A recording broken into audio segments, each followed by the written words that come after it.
데살로니가 후서 2장의 말씀, 오늘도 드라마 성경과 함께 우리 읽겠습니다.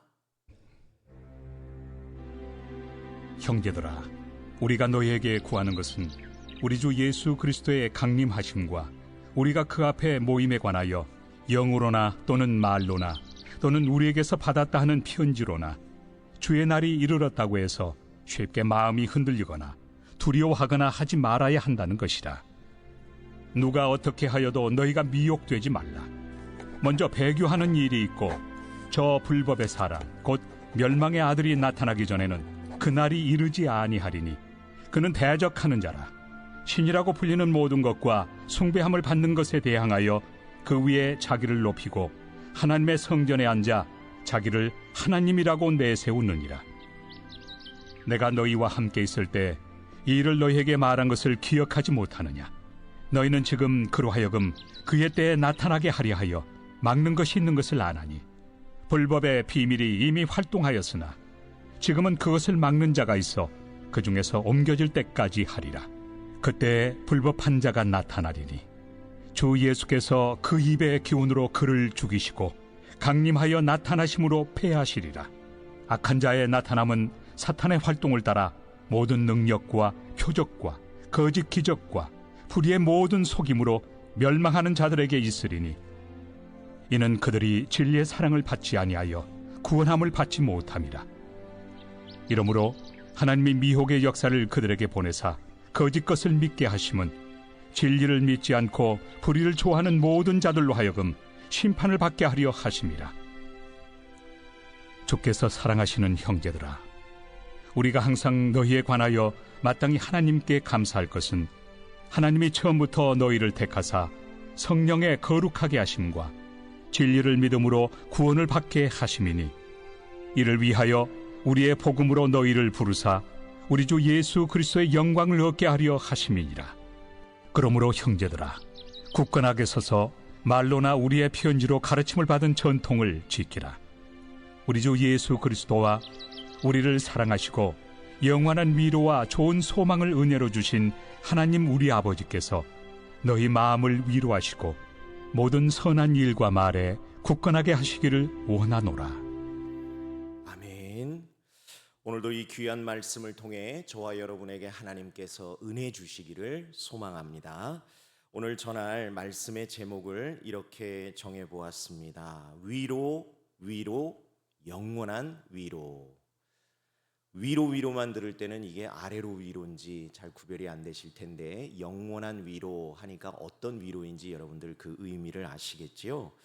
이렇게 제목을 정한 이유가 있습니다. 오늘 저와 여러분들이 함께 읽은 오늘 본문 말씀 16절, 17절 말씀에 보니까 우리 주 예수 그리스도와 우리를 사랑하시고, 그리고 나오는 단어입니다. 영원한 위로와 좋은 소망을 은혜로 주신 하나님 우리 아버지께 너희 마음을 위로하시고 모든 선한 일과 말에 굳건하게 하시기를 원하노라 하는 이 말씀에서 영원한 위로, 이 말씀을 가지고 오늘 여러분들과 좀 은혜를 나누고자 합니다. 말씀으로 풀어야 할 텐데 좀 연극 이야기를 해서 여러분 죄송합니다. 이해하고 좀 들어주십시오. 여러 연극이 있는데요, 그 중에 15분이라는 제목의 연극이 있답니다. 저는 못 봤고요, 어느 목사님의 그 책에서 이 연극에 대한 내용을 듣게 됐는데, 뭐 아시는 분들도 계시겠지만 모르는 분들은 잘 한번 들어보시기 바랍니다. 이 15분이라는 연극은 정말 15분을 한답니다. 그 이유가 줄거리 때문인데요, 한 주인공이 청천벽력과도 같은 소식을 들으면서 연극이 시작이 됩니다. 당신은 이제 15분밖에 살지 못합니다. 이런 시한부 판정을 받게 되는 것이죠. 이 판정을 들은 사람이 얼마나 황망하고 놀라고 또 두려웠겠습니까? 그런 가운데 갑자기 그 집 초인종이 울리면서 전보가 하나 도착합니다. 어떤 내용의 전보냐 하면요, 당신의 먼 친척 중에 한 사람이 죽었는데 어마어마한 유산을 상속했는데 당신이 유일한 상속자입니다. 그러니까 어디로 와서 빨리 상속 절차를 밟아서 이 돈을 다 가져가십시오. 이런 전보를 받은 것이지요. 그런데 그 전보를 받고 망연자실한 상황에 또 하나의 전보가 도착합니다. 그 전보는 그동안 그렇게 통과가 안 되던 논문이 우수한 성적으로 통과가 됐고 몇 월 며칠 날 당신은 많은 사람들 앞에서 대표로 학위를 받게 될 것입니다. 그러니 몇 월 며칠 몇 시까지 꼭 이곳으로 와주십시오 하는 전보를 받게 되죠. 그런데 그 15분 중에 5분을 남겨놓고 또 하나의 전보가 도착합니다. 그동안 자신의 마음을 받아주지 않았던 그 사랑하던 여인이 드디어 당신의 마음을 받아주기로 했어요. 우리 결혼해요. 우리 만나요. 내가 당신께 갈게요. 라는 전보를 받게 됩니다. 근데요, 그 연극은 15분이 지나면 불이 꺼지고 끝납니다. 이게 무엇을 의미할까? 죽음 앞에서는 아무것도 소용이 없다는 것을 교훈하는 그러한 짧은 연극인 것이죠. 제가 왜 이 연극 이야기로 오늘 말씀을 시작하는가? 여러분, 위로. 우리가 그렇게 받고자 하고 원하고 또한 하나님께 기대하는 위로. 사실 우리가 살아가는 이 세상, 이 땅에서 위로가 없다면 참 살아가기 힘들죠. 그렇죠? 그런데 우리가 받는 그 위로가 이 땅에서만 유효하다면, 이 세상을 사는 동안만 유효하다면 여러분, 그 위로가 참된 위로일까? 죽음이라는 것을 피할 수 없는 존재인 우리들에게 정말 필요한 위로는요, 이 땅에서만 유효한 위로가 아니라 살아서나 죽어서나 늘 효력이 있는, 위력이 있는, 힘이 있는, 능력이 있는 그러한 위로를 저와 여러분이 받고 살아야 하지 않을까 하는 것이죠. 왜요? 죽고 나면 아무 소용없는 위로는요, 정말 잠깐일 뿐이라는 것이죠. 제가 잠깐 인용했었던 이 드라마, 이 연극에서 등장했던 세 가지 요소, 처음에는 돈이었죠. 두 번째는 명예였죠. 세 번째는 사랑이었습니다. 돈, 명예, 사랑. 우리가 세상을 살아가면서 얼마나 중요하다고 생각하는 것들인지요. 그런데 죽음 앞에서는 이 세 가지도요, 아무런 능력이 없다는 겁니다. 여러분, 꼭 죽음 앞이 아니더라도요, 돈이 나에게 굉장한 위로가 될 것 같지만 여러분, 돈도요 막상 생기고 보면 그렇게 위로가 끝까지 되어주지는 못하더라는 것이죠. 어제 제가 인터넷을 검색하다가 참 가슴 아픈 이야기를 하나 이렇게 보게 됐는데, 어떤 공무원이 올린 글입니다. 이 공무원은요, 하는 일이 여러 가지 일이 있겠지만 누군가가 자살자가 발생이 됐다고 한다면 그 현장에 반드시 가야 하는 공무원이래요. 그 두 눈으로 지켜봐야 하는 상황이 너무 처참한 것이죠. 그런데 그분이 그 글에 그런 글을 썼더라고요. 오늘 내가 갔던 자살한 가정은 너무너무 잘 사는 가정이었고 유복한 가정이었고 비싼 아파트였고 했는데 왜 이 사람은 무엇이 그렇게 힘들어서 창틀에 목을 맸는가? 여러분, 그런 거 보면요, 돈도요 우리들에게 그렇게 영원한 위로는 되지 못하는 것 같습니다. 명예 마찬가지입니다. 또 마지막에 사랑. 여러분 다 사랑해서 결혼하셨잖아요. 지금도 위로가 되세요? 물론 위로가 될 때가 있죠. 그러나 영원할 것 같았던 그 사랑의 대상 때문에 오히려 내가 다른 곳에서 위로를 받아야 할 필요를 느낄 때가 있다는 것이죠. 그런 것들을 볼 때 여러분, 이 땅에서 난 것, 이 땅에서의 것으로는요 우리들이 영원한 진실한 위로를 얻을 길은 없다라는 사실입니다. 그렇기 때문에 저와 여러분이 주목해야 할 것이 무엇인가요? 우리는 위로가 늘 필요한 사람인데 어떤 위로를 받아야 할까? 살아서나 죽어서나 또 이 땅에서나 또 이 땅을 떠난 후에나 여전히 변함없이 우리를 위로해 주시는 그 위로를 우리들이 얻어야 할 텐데, 오늘 성경은 그 위로를 뭐라고 기록하는가? 영원한 위로다, 이렇게 말씀하시는 것이죠. 저와 여러분에게 이러한 영원한 위로가 늘 함께 하시기를 소망합니다. 그러면 그 영원한 위로가 뭔지를 우리들이 알아야 우리들이 그 위로를 갈망하기도 하고 간구하기도 하고 또 받았다면 그 위로를 잃지 않기 위해서 노력할 수 있지 않겠습니까? 성경은 영원한 위로에 대하여 세 가지를 말씀하고 있습니다. 첫 번째 우리에게 주시는 영원한 위로는 무엇인가? 바로 예수 그리스도시라는 사실입니다. 여러분, 예수 그리스도가 저와 여러분에게 위로가 되십니다. 그것도 영원한 위로가 되십니다.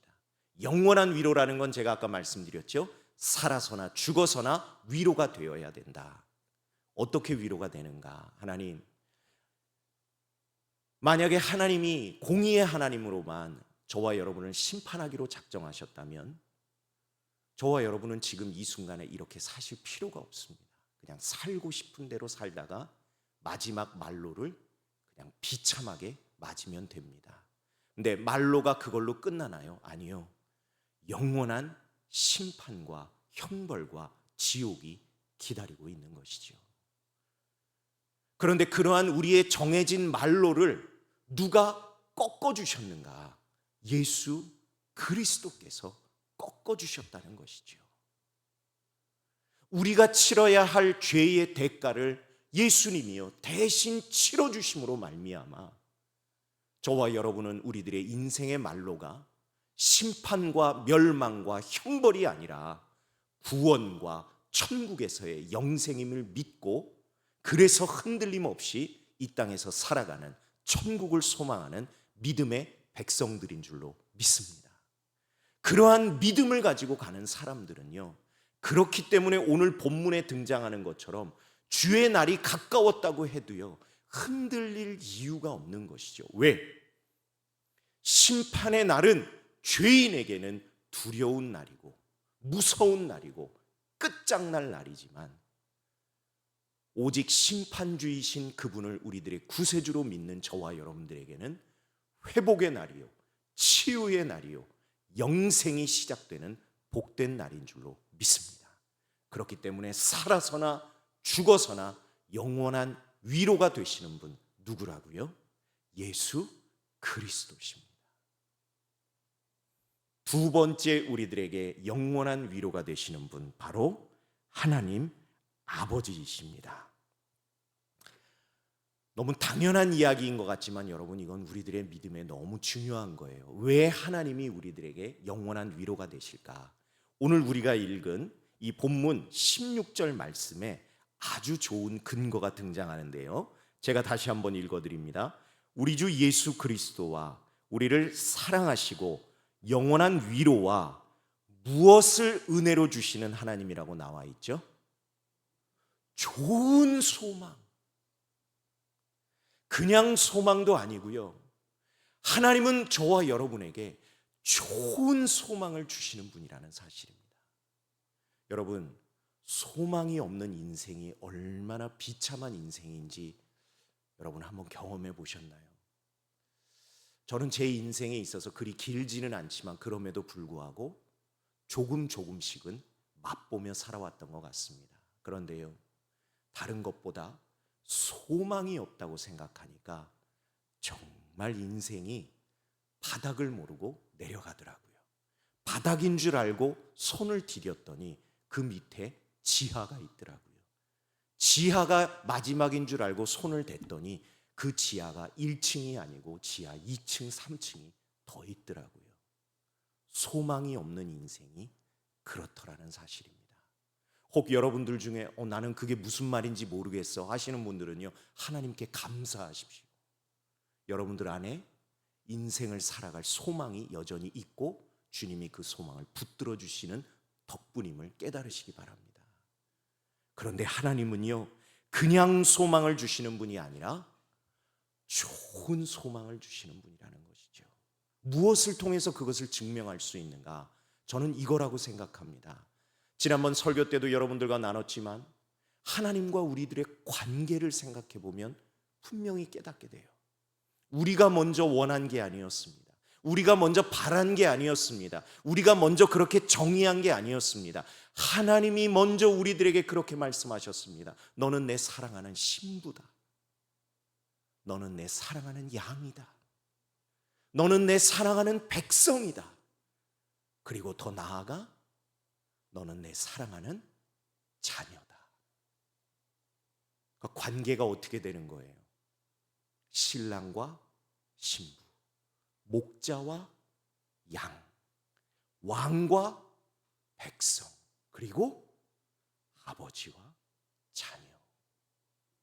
이것은 다른 관계가 아니라 사랑의 관계이자 돌봄의 관계인 것이죠. 그 돌봄이 이 땅에서만 유효한 것이 아니라 영원히 내가 너를 돌보리라 약속하시는 하나님의 좋은 소망인 것이죠. 그 소망을 품은 우리들의 마음 가운데 들려오는 주의 날의 소식이 두렵겠습니까? 기쁘겠습니까? 그것을 우리들이 깨달을 때 하나님 아버지야말로 우리들에게 영원한 위로, 살아서나 위로, 죽어서나 위로가 되어주시겠구나 하는 것을 깨닫게 되는 것이죠. 자, 그러면 여기서 문제, 마지막 세 번째 우리들에게 영원한 위로가 되시는 분은 누구실까요? 보혜사 성령님. 지난번 설교 때 제가 말씀드렸습니다. 위로하다라는 헬라어와 보혜사라는 단어의 발음이 매우 비슷하다. 왜? 어원이 같기 때문에. 그래서 우리가 보혜사 성령님을 이야기할 때 위로의 주 성령님이라고 고백하는 이유가 그분의 사명 안에 이미 위로의 사명이 담겨 있으신 것이죠. 그런데 왜 보혜사 성령님이 영원한 위로이신가? 살아서나 죽어서나 영원한 위로이신가? 여러분, 말씀이 이것을 증명하는데요. 더 중요한 게 있습니다. 저와 여러분이 오늘 이 말씀을 들을 때 이 말씀이 여러분들에게 은혜가 되신다면 그 이유가 뭘까요? 내 능력일까요? 내 지식 덕분일까요? 내 믿음 덕분일까요? 아닙니다. 성령님의 역사하심입니다. 성령님이 하시는 일이 주의 말씀을 가지고 우리들을 가르치시고 생각나게 하시는 분임을 우리들이 말씀을 통해서 이미 알고 있습니다. 우리들이 하나님의 말씀을 통해서 은혜 받는다는 것은요, 다른 증거가 아닙니다. 성령께서 지금 내 안에 역사하고 계시다는 증거입니다. 그러면 이걸 제일 싫어할 존재가 누구일까요? 사단 마귀죠. 왜? 우리들이 은혜 받는 것을 제일 싫어하는 존재이기 때문에. 그런데 그 사단 마귀가요, 어떤 행동을 하는 그러한 존재인가? 그의 이름을 통해 우리들이 유추할 수 있습니다. 우리 담임 목사님 설교를 통해서도 우리들이 한번 들어서 알고 있는데요. 이 사단 마귀라고 번역된 이 헬라어가 디아볼로스라는 단어입니다. 그 중에 이 디아라는 단어가요, 무엇 사이에, 틈에, 이런 뜻이래요. 그러니까 사단 마귀는 우리들의 뭘 보고 파고들까요? 우리들의 믿음에 살짝 난 틈, 그 벌어진 사이, 그것을 집요하게 파고들어서는요, 결국은 하나님으로부터 우리를 분리해 내려는 것이 사단 마귀의 책동입니다. 그런 사단 마귀가 우리들의 마음을 파고들어서 하나님의 말씀이 들리게 할까요? 안 들리게 할까요? 안 들리게 하죠. 왜? 들리면 은혜 받는데. 그래서 저는 참 안타까운 경우를 봅니다. 우리가 지금 이렇게 말씀을 듣고 있는 이 자리인데 주일 예배 때도 그래요. 하나님의 말씀이 선포되고 있는 자리에 버젓이 핸드폰을 켜고 검색을 하고 쇼핑을 하고 기사를 보고 집중을 하는 분들을 보면서 그분들의 행동을 제가 정죄하려고 하는 것이 아니라 아하, 저 주옥 같은 말씀이, 하나님의 말씀이 은혜가 안 되는구나. 왜? 은혜가 안 되니 그 시간이 얼마나 힘들겠어요. 얼마나 고역스럽겠어요. 그런데 사단이 찾아낸 거죠. 이게 너에게 위로가 될 거야. 얼마나 매력적인지. 어떤 분은요, 설교 처음부터 끝까지 계속 보고 계시더라고요. 뭐가 그렇게 재밌나 하고 제가 가서 이렇게 보니까요, 네이버 기사 검색을 하고 계시더라고요. 아, 그렇구나. 여러분, 하나님의 말씀이 우리들에게 은혜가 된다는 것은 정말 놀라운 성령님의 위로인 줄로 믿습니다. 말씀이 내 귀에 들리고 그 말씀이 내 마음에 들어오고 그 말씀이 내 마음에 새겨진다는 것, 이것이야말로 보혜사 성령님, 위로의 주 성령께서 우리들 안에 역사하시는 증거라는 것을 분명히 믿고 깨달으시기를 소망합니다. 그래서요, 오늘 이 새벽에 마지막으로 저와 여러분들이 성경을 가지고 계신 분들은 꼭 찾고 읽고 싶은 말씀이 있습니다. 시편 119편 말씀. 올 한 해 1년 동안 우리들에게 주신, 담임 목사님을 통하여 주신 하나님의 귀한 말씀이 시편 119편에 나오잖아요. 그 말씀은 11절 말씀인데 오늘 저와 함께 읽으실 말씀은 50절 말씀입니다. 50절 말씀. 제가 가진 구약 성경으로는 892쪽쯤에 있습니다. 50절 말씀 다 찾으셨는 줄로 알고 한 목소리로 함께 읽습니다. 시작. 이 말씀은 나의 고난 중에 위로라. 주의 말씀이 나를 어떻게 하셨다고요? 나를 살리셨기 때문입니다. 아멘. 아멘, 아멘. 주의 말씀이요, 저와 여러분들을 살리시는 말씀이라는 겁니다. 더더군다나 고난 중에 우리들을 위로하시는 하나님이 무엇을 통해 우리를 위로하시는가? 말씀을 통해 우리를 위로하신다는 사실입니다. 그렇기 때문에 살아서나 죽어서나 말씀을 통하여 우리를 위로하시는 보혜사 성령님이야말로 우리들에게 영원한 위로가 되심을 믿습니다.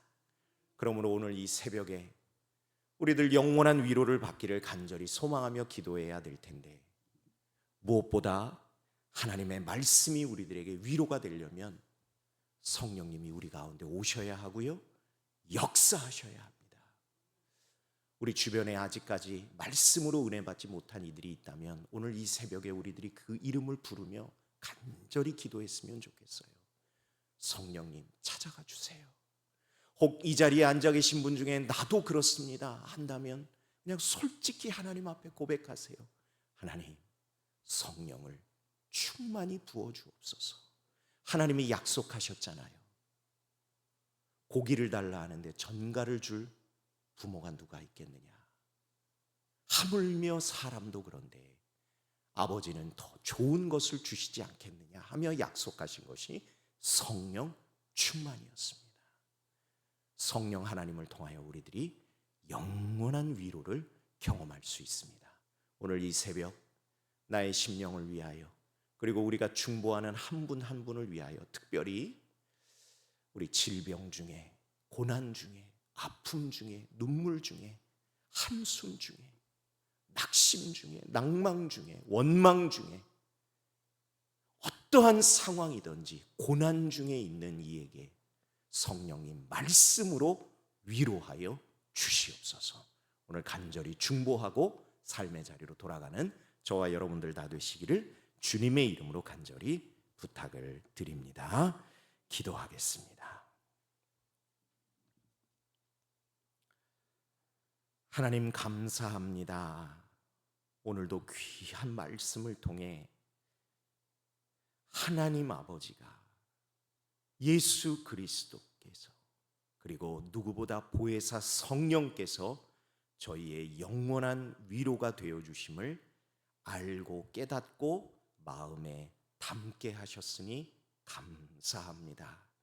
성령은 선물로 주시는 거라고 하셨는데 성령 받은 저희들 하나님께 감사드립니다. 또한 성령이 필요한 이들, 성령의 위로하심이 간절한 이들을 놓고 이 새벽 기도할 때 하나님 들으시고 응답해 주셔서 한숨이 찬송이 되게 하시고 눈물이 감사가 되게 하시고 넘어졌던 이들, 쓰러졌던 이들이 다시 일어서는 역사를 저희들이 바라보며 체험하며 간증하는 인생 되도록 역사하여 주시옵소서. 오늘도 주님 앞에 귀한 예물 드린 손길이 있습니다. 감사의 예물을 믿고 드린 고백도 있고 1,000번제의 예물 믿음으로 드렸고 월삭 헌금도 믿음으로 드렸습니다. 하나님, 믿음이 간증이 되도록 역사하여 주시옵소서. 믿사옵고 예수님 이름으로 기도드립니다. 아멘.